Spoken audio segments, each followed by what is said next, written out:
प्यारे बच्चों, सुप्रभात। आज हम शुरू करेंगे प्रैक्टिस पेपर का कोड सी। सी कोड है। प्रश्न नंबर 1 है एप्टित गद्यांश। जीवन से भाग करके नहीं, उसके भीतर से ही हमें लोकमंगल की साधना करनी होगी। विरक्ति लोकमांगलिक स्थान का आध्यात्मिक मूलक आध्यात्मिकता है। यह आध्यात्मिकता लोकमंगल और लोक सेवा से ही चरितार्थ हो पाएगी। मनुष्य दुख के मात्र उत्पीड़न और अभाव के प्रति संवेदित और क्रियाशील होकर ही हम अपनी आध्यात्मिकता को समझ पाएंगे, प्राणवान, जीवंत और सार्थक बना सकेंगे। ज्ञान को शक्ति में नहीं, परमार्थ और उत्सर्ग में ढालकर ही हम मानवता को उजागर करेंगे। प्रकृति से हमने जो कुछ पाया है उसे हम बलात् छीनी हुई वस्तु क्यों माने? क्यों न हम यह स्वीकार करें कि प्रकृति ने अपने अक्षय भंडार को मानव को दे रखा है और उसी के लिए अनावृत करके रखा है। मानव मात्र के लिए सब संजोया है। प्रकृति के प्रति प्रतियोगिता या प्रतिस्पर्धा का भाव क्यों रखा जाए? वस्तुतः प्रकृति के प्रति सहयोगी, कृतज्ञ तथा सदास्य होकर ही मनुष्य अपनी भीतरी प्रकृति को राग द्वेष, आणविक और आज के युग में बदलता हुआ प्रेम को स्पर्धा और आपसी वैरभाव से मुक्त करके अत्यंत आवश्यकता की बनाने का साधन या उसके माध्यम से कल्याण करने का, मानव के विकास का प्रौद्योगिकी के माध्यम से ये संभव हो सकता है। अगर हम प्रौद्योगिकी का इस्तेमाल करेंगे, उसको जीवन में लेके आएंगे तो ये हो सकता है। जब मनुष्य की बौद्धिकता के साथ उसके साथ ये संदेश दिया गया है, संदेश देने का प्रयास किया गया है कि गांधी और रविंद्र हो, विकास का रागात्मक कामायनी के रचयिता राजेशंकर प्रसाद ने श्रद्धा और ईड़ा के समन्वय पर बल दिया है। मानवता की रक्षा और उसके विकास के लिए पूर्व पश्चिम में आवश्यक सम्मिलन हुए हैं। कविवर पंत ने ये कथन चरितार्थ किया है, सुंदरतम सबसे सुंदरतम, यानी कि मानव तुम सुंदर हो, सबसे सुंदरतम हो, इस सृष्टि की अद्वितीय रचना तुम हो। यानी कि मानव कल्याण के लिए, मानव समाज के लिए ये बात कही गई है कि हमें मिलकर रहना चाहिए। प्रकृति के प्रति कोई प्रतिस्पर्धा नहीं रखनी चाहिए। हमें हर कदम मनुष्य के कल्याण के लिए, बौद्धिक विकास के लिए, मनुष्य के उत्थान के लिए उठाना चाहिए। लोकमंगल की साधना द्वारा क्या किया जाना संभव है?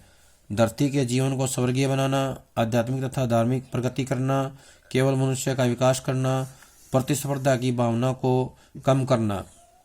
तो इसका उत्तर आएगा धरती के जीवन को स्वर्गीय बनाना। मनुष्य के दुख, उत्पीड़न और अभाव के प्रति संवेदनशील होने का क्या परिणाम होगा? मानवता के धर्म का पालन हो सकेगा, आध्यात्मिकता को प्राणवान, जीवन तथा सार्थक बना सकेंगे, भाग्यवाद में विश्वास बढ़ता जाएगा, प्रकृति के प्रति आदर्श दृष्टिकोण विकसित होगा। तो इसका उत्तर आएगा आध्यात्मिकता को प्राणवान, जीवंत और सार्थक बना सकेंगे।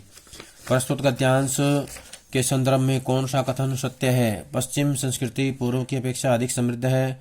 मनुष्य को केवल भौतिक उन्नति करनी चाहिए। प्रकृति ने अपने अक्षय भंडार को मानव मात्र के लिए खोल रखा है। मनुष्य आध्यात्मिकता को केवल धर्म के प्रसार के लिए अपनाता है। तो इसका उत्तर आएगा प्रकृति ने अपने अक्षय भंडार को मानव के लिए या मानव मात्र के लिए खोल रखा है। मनुष्य अपनी भीतरी प्रकृति को राग द्वेष से मुक्त कैसे रख सकता है? प्रकृति के प्रति प्रतियोगिता या प्रतिस्पर्धा रखकर, प्रकृति के प्रति सहयोग, कृतज्ञ तथा सदास्य का भाव रखकर, प्रकृति के भंडार पर अधिकार स्थापित करके, लोकमंगल की कामना पर ज्यादा ध्यान न देकर। तो इसका उत्तर आएगा प्रकृति के प्रति सहयोग, कृतज्ञ तथा सदास्य का भाव रख करके जो है कर सकते हैं। आध्यात्मिकता के संदर्भ में कौन सा कथन असत्य है? पश्चिम में आध्यात्मिक विपन्नता नहीं है। आध्यात्मिक लोकमंगल और लोक सेवा से ही चरितार्थता हो पाएगी। हम अपनी आध्यात्मिकता को प्राणवान, जीवंत और सार्थक बना सकने में समर्थ हैं। आध्यात्मिकता ज्ञान से जुड़ी हुई है। तो असत्य कथन क है। पश्चिम में आध्यात्मिक विपन्नता नहीं है। ये जो है इसका उत्तर है। अब आएगा हमारा अपठित पद्यांश। पहला है, हर किरण तेरी संदेश वाहिका, पवन गीत तेरे गाता, तेरे चरणों को छूने को लालायित हिमगिरी का माथा, तुझसे ही सूर्य प्रकाशित है, आलोक सृष्टि में तेरा है, संपूर्ण सृष्टि का रोम रोम चिर ऋणी उपासक तेरा है, अगणित आकाश गंगाएं नन्ही बूंदे तेरे आगे, तू आदि अंत से मुक्त, काल अस्तित्व हीन तेरे आगे, हे जगत नियंता जगत पिता, है व्याप तेरा कितना ईश्वर, तेरे चरणों में नतमस्तक, कितनी धरती कितने अंबर। प्रश्न है, ईश्वर के चरण चूमने के लिए डैश लालायित रहता है, पक्षी, हिमगिरी, नदियां, फसल। तो इसका उत्तर आएगा हिमगिरी। हिमगिरी इसका उत्तर है। जगत पिता किसे कहा गया है? समाज, संसार, ईश्वर, पिता। तो इसका आएगा ईश्वर।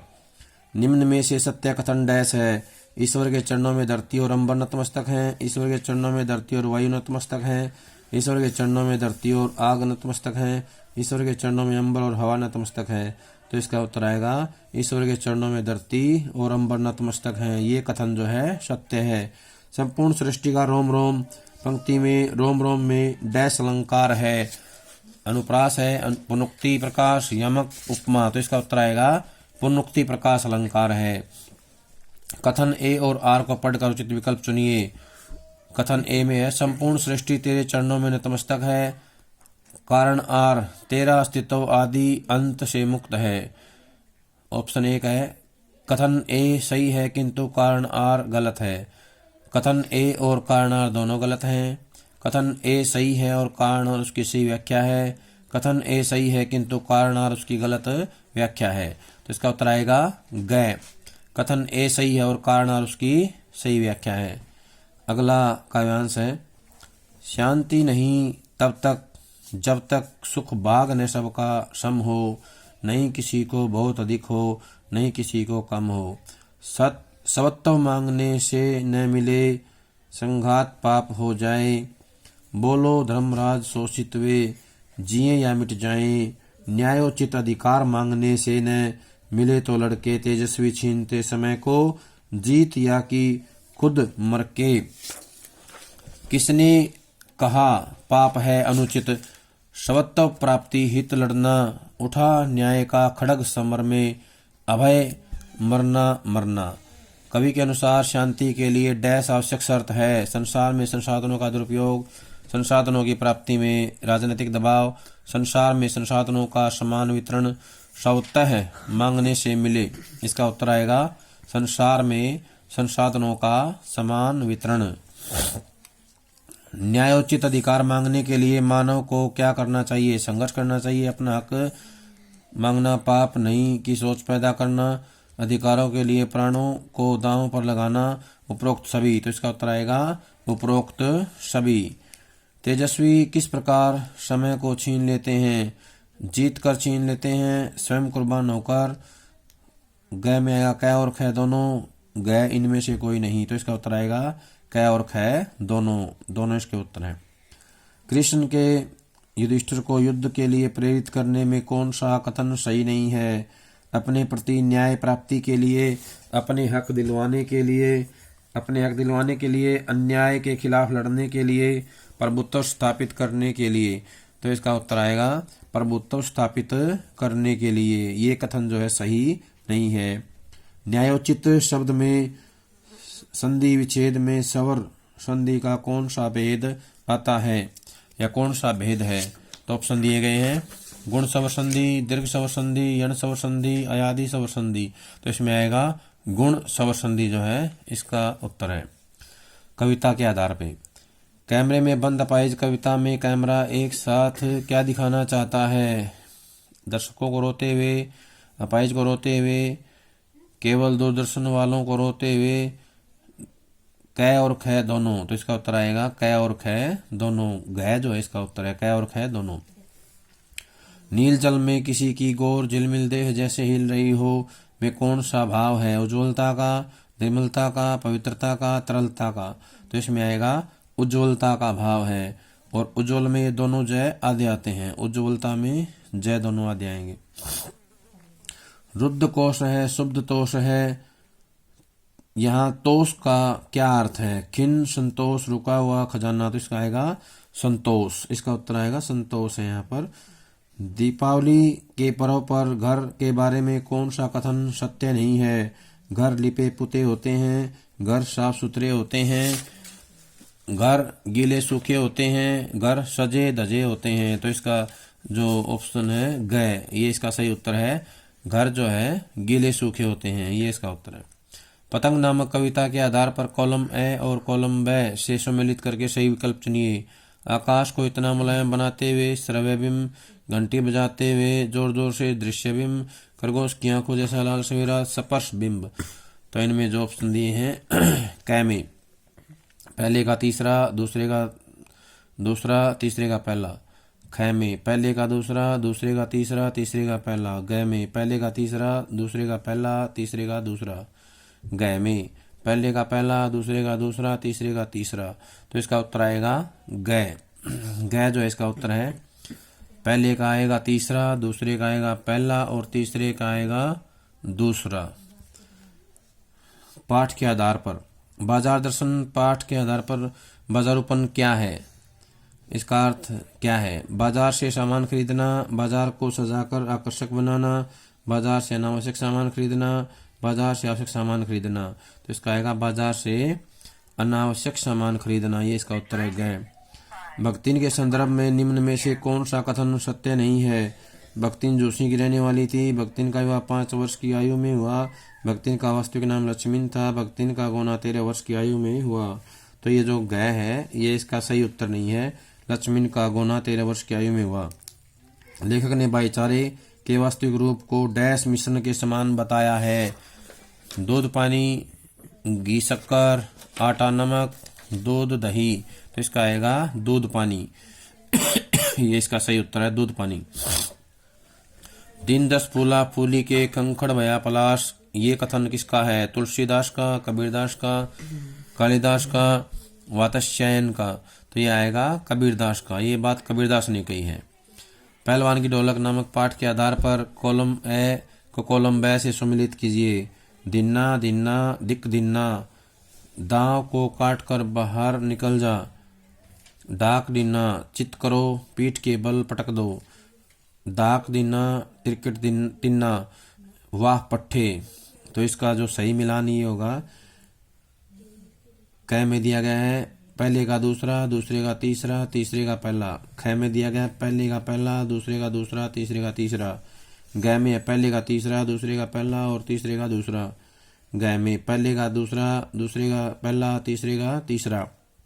तो इसका उत्तर आएगा क। पहले का आएगा दूसरा, दूसरे का आएगा तीसरा, तीसरे का आएगा पहला। वितान के आधार पे है प्रश्न।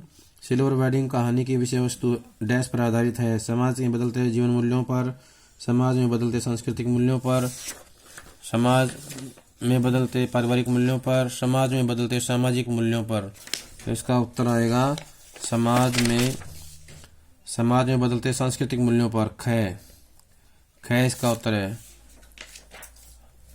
आने दे अब उसे, मैं उसे सुनाता हूँ कि नहीं अच्छी तरह देख, यह कथन किसका है? लेखक, इसके ऑप्शन है लेखक आनंदा देसाई, दत्ता जी। तो इसका आएगा देसाई ने कहे थे। सिंधु घाटी की सभ्यता के संबंध में निम्न में से सही कथन छांटिए। सिंधु घाटी की सभ्यता प्राचीन सभ्यता थी, सिंधु घाटी की सभ्यता आडंबरहीन सभ्यता थी, सिंधु घाटी की सभ्यता छोटी होते हुए भी महान थी। तो इसका गय है ख और गय दोनों। तो गय जो है इसका उत्तर आएगा ख और गय दोनों। सौंदलगेकर जब मराठी कविता पढ़ाते तब उनके अध्यापन का उचित क्रम था। वे अपनी लिखी कविता सुनाते थे, वे पाठ्य कविता गाकर सुनाते, वे बैठे बैठे अभिनय के साथ कविता सुनाते, वे उसी भाव की अन्य कवि की कविता सुनाते। पहला ऑप्शन है 2 3 4 1 1 3 4 2 2 3 1 4 2 1 4 3।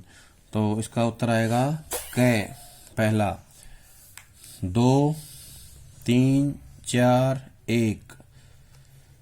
जूझ पाठ के कथन ए और आर को पढ़कर उचित विकल्प चुनिए। कथन ए, सिंधु घाटी सभ्यता लघुता में भी महत्ता का अनुभव कराने वाली संस्कृति थी। कारण आर, यहाँ के मूर्ति शिल्प औजार छोटे हैं। कै में है, कथन ए सही है किंतु कारण आर गलत है। ख, कथन ए और कारण आर दोनों गलत हैं।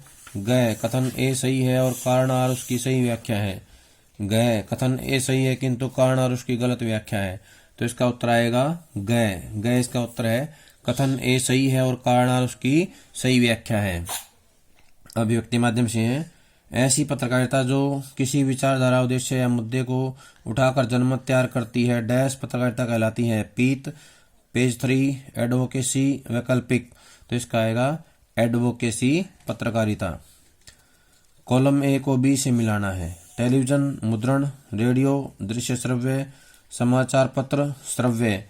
तो इसमें पहले का ऑप्शन दिया हुआ है, 1 में 3, 2 में 1 और 3 में 2। दूसरा ऑप्शन है 1 में 1, 2 में 3, 3 में 2। तीसरा ऑप्शन है 1 में 2, दूसरे का तीसरा और तीसरे का पहला। ग में पहले का दूसरा, दूसरे का पहला और तीसरे का तीसरा। तो इसका उत्तर आएगा ग। ग इसका उत्तर है। पहले का दूसरा, दूसरे का तीसरा, तीसरे का पहला। 6 ककार के लिए उचित क्रम का चयन कीजिए। क्या, कौन, कहाँ, कब, क्यों, कैसे। ख है, कौन, कहाँ, कब, कैसे, क्यों, क्या। ग है, कब, कौन, कहाँ, क्या, कैसे, क्यों। ग है, क्यों, कैसे, क्या, कब, कहाँ, कौन। तो इसका उत्तर आएगा क। क्या जो सही क्रम है 6 ककार का वो है क्या, कौन, कहाँ, कब, क्यों, कैसे। ये जो इसका सही क्रम है। अगला प्रश्न है, भुगतान के आधार पर अलग अलग समाचार पत्रों में लिखने वाले को डैश पत्रकार कहते हैं। अल्पकालिक संपादक, अंशकालिक फ्रीलांसर। तो इसका आएगा फ्रीलांसर। ये इसका उत्तर है। स्तंभ लेखन के संबंध में निम्न कथन असत्य है। यह विचारपरक लेखन का एक रूप है। स्तंभ का विषय चुनने के लिए लेखक को छूट होती है। संपादक द्वारा दिए गए विषय पर ही लेखक को स्तंभ लिखना पड़ता है। इसमें लेखक के विचार अभिव्यक्त होते हैं। तो इसका उत्तर आएगा ग। संपादक द्वारा दिए गए विषय पर ही लेखक को स्तंभ लिखना पड़ता है। ये असत्य कथन है व्याकरण के आधार पे। निम्न में से अव्ययीभाव समास का सही उदाहरण है। घड़ी घड़ी, यथा योग्य, क और ख दोनों, इनमें से कोई नहीं। तो इसका उत्तर आएगा क और ख दोनों। इसका उत्तर है। ए का बी से मिलान कीजिए। दीर्घ संधि अत्युत्तम, गुण संधि नयन, यण संधि नदीश, अयादि संधि महर्षि। पहले ऑप्शन में दिए हुए हैं, पहले का चौथा, दूसरे का पहला, तीसरे का दूसरा, चौथे का तीसरा। ख में है, पहले का पहला, दूसरे का दूसरा, तीसरे का तीसरा, चौथे का चौथा। ग में पहले का दूसरा, दूसरे का तीसरा, तीसरे का चौथा, चौथे का पहला। ग में है, पहले का तीसरा, दूसरे का चौथा, तीसरे का पहला, चौथे का दूसरा। तो इसका उत्तर आएगा ग। इसमें दिया गया है पहले का तीसरा, दूसरे का चौथा, तीसरे का पहला और चौथे का दूसरा। गंगाजल शब्द में समास का नाम बताइए। अविभाव, तत्पुरुष, कर्मधारय, बहुब्रीहि। तो इसका आएगा तत्पुरुष। गंगाजल में तत्पुरुष समास है। तुम बेफिजूल बोल रहे हो, इस वाक्य में क्या दोष है। शब्द क्रम संबंधी दोष, मुहावरे संबंधी दोष, पुनरुक्ति संबंधी दोष, परसर्ग संबंधी दोष। तो आएगा पुनरुक्ति संबंधी दोष। ये इसका उत्तर है, पुनरुक्ति संबंधी दोष। निम्नलिखित में से शुद्ध वाक्य छांटिए। हमें दिल्ली आना है। अगला है, हमारे को दिल्ली जाना है, हमें दिल्ली में जाना है, हमने दिल्ली जाना है। ये वाक्य हैं। तो इनमें शुद्ध वाक्य आएगा हमें दिल्ली आना है, हमें दिल्ली आना है। नैतिक शिक्षा के आधार पे हैं। दुर्गा भाभी ने क्रांतिकारी सुखदेव को क्रांति की गतिविधियों के लिए डैश आर्थिक मदद की। 400 रुपए की या 450 रुपए की, 500 रुपए की, 550 रुपए की। तो इसका उत्तर आएगा 500 रुपए की सहायता करी थी, 500 रुपए दिए थे। अमेरिका से करतार सिंह ने कौन सा अखबार निकाला। गदर, हिंदुस्तान आजाद क्रांति, तो इसका आएगा गदर नामक अखबार निकाला। नीम युक्त भोजन में बैक्टीरिया 20 मिनट में कितने तापमान पर दोगुने हो जाते हैं? 33 से 35 डिग्री, 34 से 36 डिग्री, 37 से 38 डिग्री, 39 से 41 डिग्री। तो इसका उत्तर आएगा 37 से 38 डिग्री पर जो है दोगुने हो जाते हैं, 37 से 38 डिग्री। सरदार पटेल से संबंधित निम्न कथन सत्य नहीं है। पटेल कर्तव्यपरायणता के धनी थे। पटेल को अदालती पैरवी के दौरान पत्नी की मृत्यु का समाचार मिला। सरदार पटेल जी लौह पुरुष के नाम से भी जाने जाते हैं। सरदार पटेल भारत के पहले रक्षा मंत्री थे। ये जो है कथन सत्य नहीं है। सरदार पटेल भारत के पहले रक्षा मंत्री थे। निम्नलिखित में से कॉलम 1 को कॉलम 2 से मिलाइए। बसु उच्च शिक्षा के लिए इंग्लैंड गए 1887 में। बसु का विवाह हुआ 1917 में। बोस शोध संस्थान की स्थापना 1896 में की गई। यूरोपीय वैज्ञानिकों के निमंत्रण पर इंग्लैंड गए 1880। तो ये जो है मिलान करना है हमें। कै में दिया गया है पहले का दूसरा, दूसरे का तीसरा, तीसरे का तीसरा, चौथे का चौथा। ख में दिया हुआ है पहले का चौथा, दूसरे का पहला, तीसरे का दूसरा और चौथे का तीसरा। ग में है पहले का दूसरा, दूसरे का तीसरा, तीसरे का चौथा और चौथे का पहला। ग में पहले का तीसरा, दूसरे का चौथा, तीसरे का पहला और चौथे का दूसरा। तो इसका उत्तर आएगा ख। ख जो है सही है। पहले का आएगा चौथा, दूसरे का पहला, तीसरे का दूसरा और चौथे का तीसरा। ये जो है इसका राइट आंसर है ख। प्यारे बच्चों, ये था हमारा पार्ट सी प्रैक्टिस पेपर का सी कोड। आगे हम करेंगे डी कोड। उससे पहले जो है इसको याद कर लें। सभी का बहुत बहुत धन्यवाद।